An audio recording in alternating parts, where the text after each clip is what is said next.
Everyone, welcome back my YouTube channel. मैं आप सभी के लिए एक न्यू फैन फिक्शन लेकर आई हूँ। आई होप आप सभी को पसंद आए। इस फैन फिक्शन का नाम है रूममेट।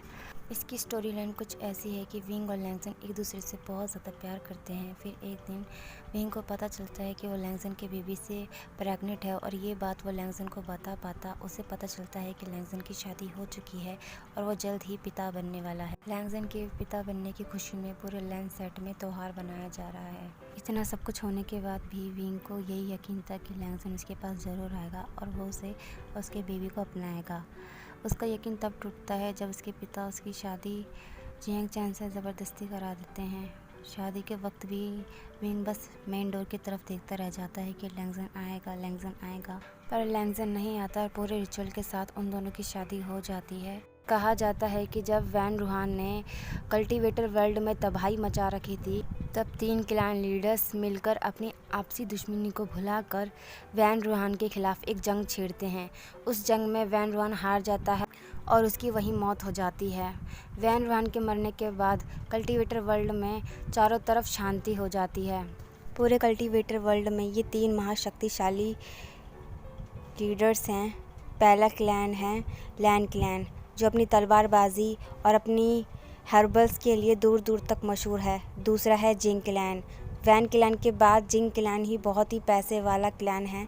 और तीसरा है जियांग क्लैन, जो अपनी तीरंदाजी के लिए दूर दूर तक मशहूर होते हैं। और कहा तो ये भी जाता है कि वो अपनी तलवारबाजी और अपने खाने के लिए भी बहुत ज़्यादा मशहूर हैं। ये विंग है जो हमारा मेन कैरेक्टर है। कहानी स्टार्ट करने से पहले हम विंग के बारे में जान लेते हैं। विंग एक जियांग कबीले का इकलौता सरदार का बेटा है और विंग ने अपनी माँ को कम उम्र में ही खो दिया था। इसी वजह से वो अपने पिता के प्यार के लिए हमेशा तरसता रहता था और उसके पिता का अटेंशन पाने के लिए हर मुमकिन कोशिश करता था। विंग अपने पिता का ध्यान आकर्षित करने के लिए बहुत कुछ करता था, जैसे प्रतियोगिता में हिस्सा लेना, घुड़सवारी करना, तलवारबाजी करना, तीरंदाजी करना। इन सब में विंग बहुत अच्छा था, पर उसके पिता कभी भी उसको शाबाशी देना तो बहुत दूर की बात है, उसे नोटिस तक नहीं करते थे और कहते थे इसमें क्या बड़ी बात है, ये तो कोई भी कर सकता है, इवन ये तो जियांग चैन भी कर सकता है। वो इसलिए कहते हैं कि विंग एक ओमेगा है क्योंकि उन्हें हमेशा से एक अल्फ़ा सन चाहिए था, ना कि एक ओमेगा सन। जब विंग पैदा हुआ था तब उन्हें पता चला था कि उन्हें बेटा हुआ है, तो ये सोच के बहुत ज़्यादा खुश थे।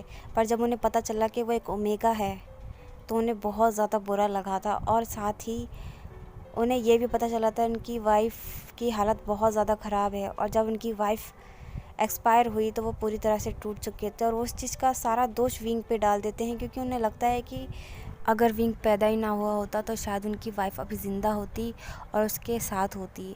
ये सोचकर वो हर बार विंग को इग्नोर करते थे। फिर एक दिन तो हद ही हो जाती है। जब विंग 16 साल का था, वो अपने पिता के पास फ़ौरन भागते हुए जाता है और पिताजी से कहता है, पिताजी मैंने पोएम की प्रतियोगिता जीती है, क्या आप सुनना चाहेंगे? ये कहते हुए विंग अपने पिता की तरफ प्यारी और उत्साह की नज़रों से देखने लगता है, पर उसके पिता कागज़ों को देखते हुए कहते हैं कि अगर तुम्हारे पास कोई ज़रूरी काम नहीं है तो मेरे पास मत आया करो विंग, कितनी बार कहना पड़ेगा।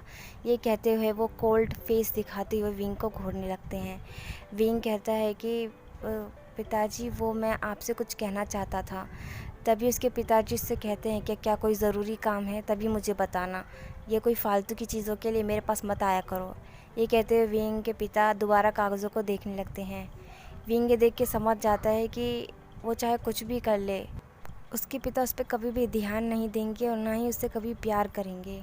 और ये बात उसे धीरे धीरे वक्त के साथ समझ आ जाती है और वो अपने पिता को तब से इग्नोर करना शुरू कर देता है।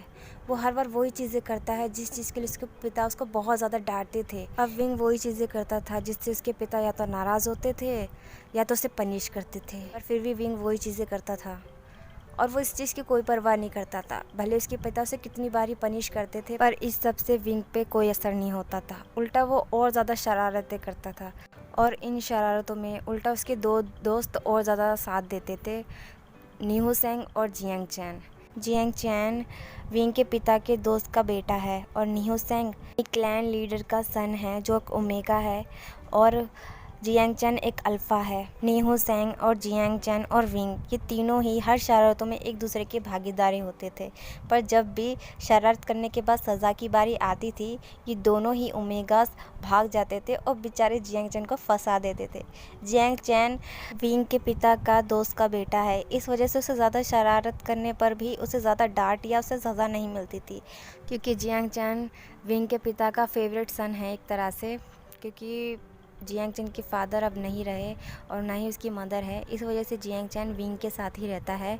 पर जब भी विंग के पिता जियांग चैन की किसी भी चीज़ में तारीफ़ करते थे, ये सब देख के विंग को बुरा ज़रूर लगता है, पर शायद विंग जानता था कि इसके पिता ये सब इसलिए करते थे क्योंकि वो नहीं चाहते थे कि जियांग चैन इस बड़े घर में खुद को अकेला महसूस करे, और इसी चीज़ का फ़ायदा ये दोनों ओमेगा उठा लेते थे और बेचारा जियांग चैन हर बारी फंस जाता था। तो चलिए फ्रेंड्स, हम स्टोरी स्टार्ट करते हैं।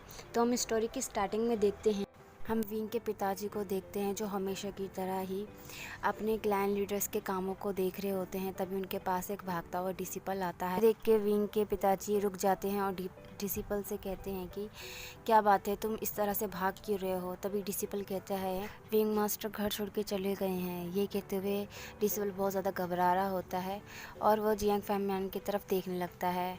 जियांग फैनमैन बहुत ज़्यादा गुस्सा हो जाता है और कहता है ठीक है, जाने दो उसे, अगर वो यहाँ पे नहीं रहेगा कम से कम लोटोस्कोप में कुछ पल के लिए शांति रहेगी, और जब वो थक जाएगा तो वापस आ जाएगा, तुम्हें चिंता करने की ज़रूरत नहीं है, तुम अपना काम करो।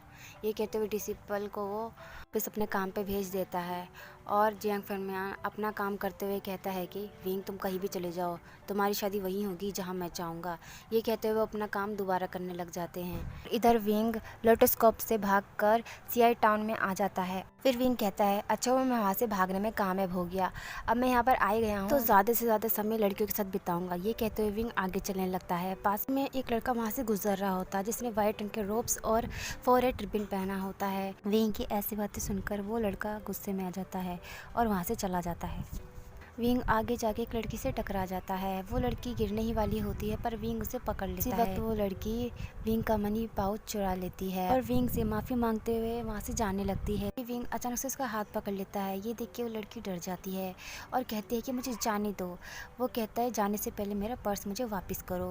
वो कहती है कैसा पर्स, मेरे पास तुम्हारा कोई पर्स नहीं है। तभी विंग कहता है सीधी तरह से मेरा पर्स मुझे वापस कर दो वरना ये तुम्हारे लिए अच्छा नहीं होगा।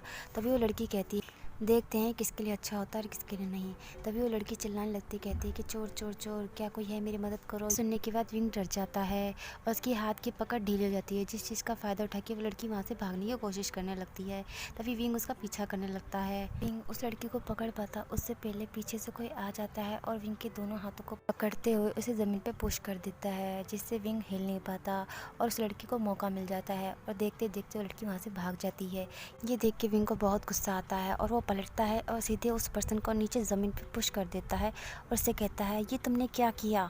आज के लिए बस इतना है फ्रेंड्स। अगर आपको ये वीडियो अच्छी लगी तो लाइक कीजिए, सब्सक्राइब कीजिए और कमेंट के ज़रिए मुझे ज़रूर बताइएगा कि आज का FF आपको कैसा लगा। और thank you for watching, bye.